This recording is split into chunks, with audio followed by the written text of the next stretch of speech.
Hello. Today I am making butternut squash and apple soup. So in order to get started, you want to gather up your ingredients. You'll need about 3/4 of a stick of butter. You'll need onion. You'll need celery. You'll need apple. This is just, I'm using gala apples today. I have a couple in my pantry, so I want to use them up. And butternut squash. You can see I've got a couple of nice cuties right there. I'll move that over. I'm using homemade chicken stock. I'm going to season with thyme, with a little bit of cinnamon. I may add some ginger. I'm going to see how sweet the apples are. So I may add a little component of spiciness with that. A little bit of salt, and then I'm ready to go. So first things first, I'm going to put the butter into the pot just to get it off of my cutting board. I'm not even going to bother to cut it up. It will melt once I turn on the heat. So it's just going to sit there for me, waiting. And then I'm going to cut up my vegetables. So I'm going to get my onion cut up. I'm going to take the top off, and then here at the root end, I'm going to take most of the root end off. I'll save this for stock. Always save our vegetable scraps, cutting that in half. And then we're just going to peel off the papery skin. Sometimes I take the first layer of onion off because it just goes faster. And because I'm going to use it, I'm not worried about it. All right, so let's get this other piece off. I'm going to use this whole onion because it's small and about a medium size or small onion, depends on how much butternut squash you have. So I'm going to, using the root end at the one side, I'm going to cut slices. Doesn't matter how beautiful this is because I will ultimately puree all of this, but you want to have even slices so that when you cut across, like I'm about to do now, you'll get even dice. All right, so just cut up your onion. However you choose to do it, just make sure it's even. I'm going to take my little butt, the root end, and I'm going to put it in my vegetable holder for the freezer. There's my root end. Okay, so we're just going to cut across, get all of that onion. And you see there's a very, you may not be able to see it, it's a very tiny root on this one, so I'm just going to cut almost all of it. Just keep that root here. All right, so one of the tricks I've learned with onions, and there's plenty of them, on how to keep yourself from crying the whole time is to breathe through your mouth while you're working with them. And because my onions are going to sit here for a moment, they have the opportunity to make it really hard for me to talk and start crying because I'm really sensitive to it. I'm going to take about 3 pieces of celery. This, I want to have almost an even amount when I'm done, so just looking at it, I think I'll take 4. I'm going to trim off the tops of these celery stalks. I'm going to put that in my vegetable holder. I'm also going to trim off the root end. I'm going to cut these in half. And then because these are small, I'm just going to, and I'm going to puree it, I'm just going to cut them into fairly even size pieces. All right, so we'll move that off with our onions. You'll notice when I'm making this, I am not actually using garlic. I don't want garlic in this recipe because I want the mellow flavors of the apple to come through and the butternut squash, and I don't want the garlic to overtake them. So you see I've made basically the same size cuts of the originals, and now the original pieces of celery. I'm just going to cut those off, I should say. All right, there we go. So we've got our vegetables ready to go. So our next step is going to be to peel our apples, and we're going to peel our butternut squash. So I'm going to clean off my board and we're going to come back and do that. Okay, so we need to peel our butternut squash and our apples. I have a really sharp peeler. I'm going to just move these guys out of the way. You always want to have a good amount of space. And I'm going to peel my apple my way. I kind of do it like around the world a lot of times, and just get all of the peel off. If a little peel stays on, it's no big deal. Like I said, we're going to be pureeing this, but the more you get off, obviously the better. So we'll get all of this peeled. All right, I'm not going to stress about the little pieces. I can get that off with my knife. And then I'm also going to peel my butternut squash. So your peeler should be just fine to peel this bad boy. And you can see the light color of the outer skin and the inside of the flesh itself. So I'm just going to pull my peeler across until I get the entire squash peeled. And the peel itself, the skin itself is tough, so you don't want to leave that on. I might use my knife for the bottom part. Yeah, that's working. All right, so just do a little circle here. And this can be a little slippery, so take your time. And the head of my peeler tends to move. It doesn't lock. So I have to just be careful because this is super sharp and it can cut me. All right, so you're just going to continue to peel until you get the whole thing looking like this. Just going to keep on peeling.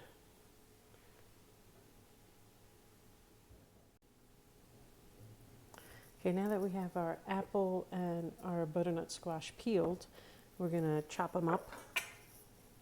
I take apples apart just by taking either side of them off and then laying it flat and taking either side off. It goes in my scrap bucket. And put everybody flat. Do a little bit of chopping here because, again, apples especially are just going to become mush as you cook them. So I'm really not worried about how big these are, but I do want to cut them up a little bit. So I've got the other apple in here as well. All right, and now I'm going to take my butternut squash. I'm going to cut off the top. Look at how beautifully orange that is. That's going to go in my scrap bowl. I'm going to do the same thing to the bottom. And now that I have a flat bottom, I'm going to take my knife and take it all the way through. And now I'm going to take the seeds out. Now, I could have roasted these peel on, and I would have been able to just scoop out the flesh from the inside, and the seeds would have had to come out regardless. So I'm just going to do that now. It makes it easier to get all of this stringy stuff out. It's a technical term. So I'm just going to scoop that out with my spoon. I'm going to do the same thing with the other butternut squash. It's okay to use your fingers here. All of this is going to go either in the compost or to the chickens. So they're going to be happy little chickens today. We don't want any seeds in our soup, so make sure we don't have any of that here. And then you just take your knife, and you see I'm using the flat part of my hand to cut all the way through because this is dense. So it's important that these are actually cut evenly so that they will cook at the same time. But again, because we are going to puree all of this once it's ready, precision isn't huge here. So we'll take all of that, put it in our vegetable bowl. Let's see what we can get out of here. This needs a little help with my knife. Very stringy in this one. There we go. Into the chicken's treat bowl, as it were, compost. Just cut each of these up. Make sure we're flat. Cut them across.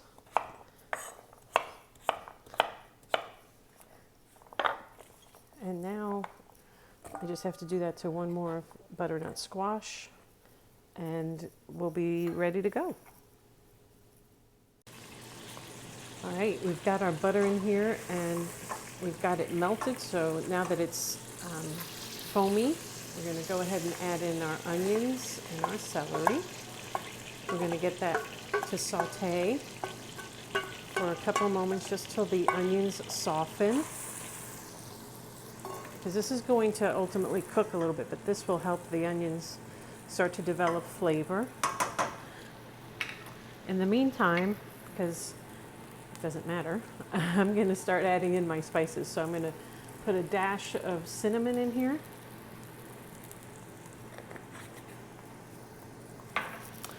I'm going to, I mentioned it earlier, I was going to add some ginger, so I'm going to go ahead and add some ginger. You can use fresh ginger if you want. So a couple more dashes of that. Not coming out very easily. There we go. We're going to put in some thyme. So we have our thyme. I love thyme. I use it a lot, and it's very complementary with vegetables. We're going to add some salt. I'm going to add enough salt for what's in there right now, and then I'm going to add salt again when I add my next ingredient, and then my next ingredient. So by doing it this way, I'm getting the herbs to heat up, release some of their oils. They're going to have that lovely aroma that's going to fill the house.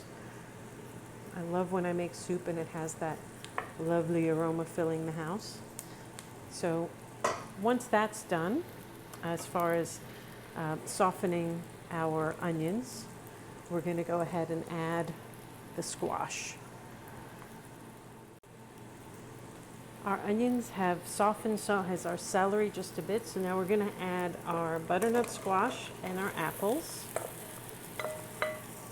And we cut those up so that they're, fairly evenly sized.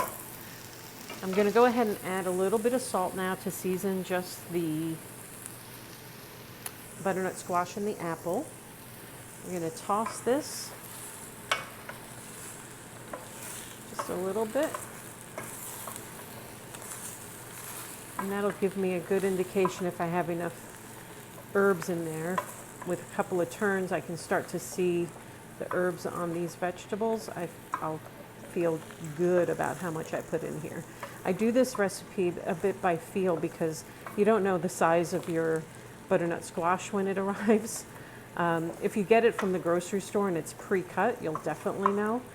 But I like to just use up the whole product, so I follow a guideline on my seasoning. So I'm actually going to add a little bit more thyme. Not too much, just a little bit more.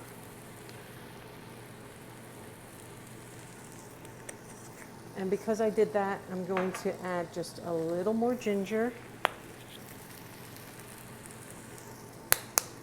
And I can smell the cinnamon, so I'm not going to add any more cinnamon. All right, so I'm going to go ahead and add in the broth that I've made.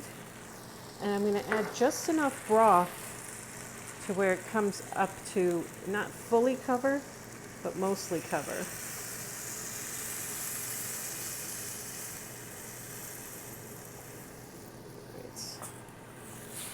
I'm going to add just a little bit more, see, because it's not quite covered. So that so far was about a quart, and this will be about 1.5 quarts of chicken stock. And that's it. Because I just added chicken stock, which was not seasoned, I'm going to add just a little bit of salt for that. And now I'm just going to leave this to come up to a simmer. Simmer is when, I'm going to have it come up to a boil, which will be rapid bubbles coming through. It'll be bubbly, bubbly, bubbly, bubbly, bubbly, crazy. And you can see the bubbles starting to form here in the end. And then once it comes up to a boil, I'm going to take it down to a simmer, which will be bubble, bubble, bubble, bubble, bubble, bubble. And I'm going to leave it like that for about 20 minutes. All right, we have our soup ready. And now it's cooked for 20 minutes. We're going to puree using our immersion blender. So I bring it in and I do a section at a time until everything is fully pureed. You'll notice there is no cream added to this. You can add cream if you'd like that. It doesn't matter one way or the other as far as whether or not you should or shouldn't. It's kind of personal preference on that stage. The way that I add the fat that cream brings to the party is by adding a dollop of homemade yogurt on the top. So we're going to finish getting this all pureed. You can see it's 50-50 right now. Now, if you like it chunky, by all means, leave it chunky. I happen to like the way this feels. This is nice and smooth and silky, and I'm serving it with a meatloaf. So I like to not have everything be the same texture. So this will be like the smooth thing with all my veggies in it. And then I have my protein with my meatloaf. So you can serve it however you'd like. I have some folks who like having it half and half. So they'll puree half of it and leave the rest chunky. It really, like I said, is a personal preference. So we're going to go ahead and finish getting this all pureed, and then we'll plate it up. All right, so we've got our homemade yogurt. Look at how thick that is. It doesn't even fall off the spoon. I like it really, really thick. I'm going to add in simply some lemon zest. I'm not going to waste any of that. The lemon zest has the natural lemon oil, so it smells like a whole lemon right now. I'm just going to mix this in together, and this will be the garnish. Nice and simple. If you don't have lemon zest, you could put some lemon juice in. That's it. That's my garnish. So we're going to go ahead and plate this up. We've got our soup.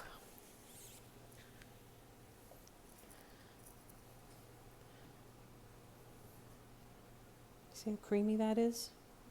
I don't think it needs any kind of cream in it when it's this smooth. And then I'm literally just going to put a dollop. It's gonna be hard for it to come off. I just incorporate that a little bit more. A little dollop. It really likes to sink, but that's okay. Because now, whoever's eating the soup can come in, stir that up however they would like, and make it their own. So I hope you try making some apple and butternut squash soup. That is delicious.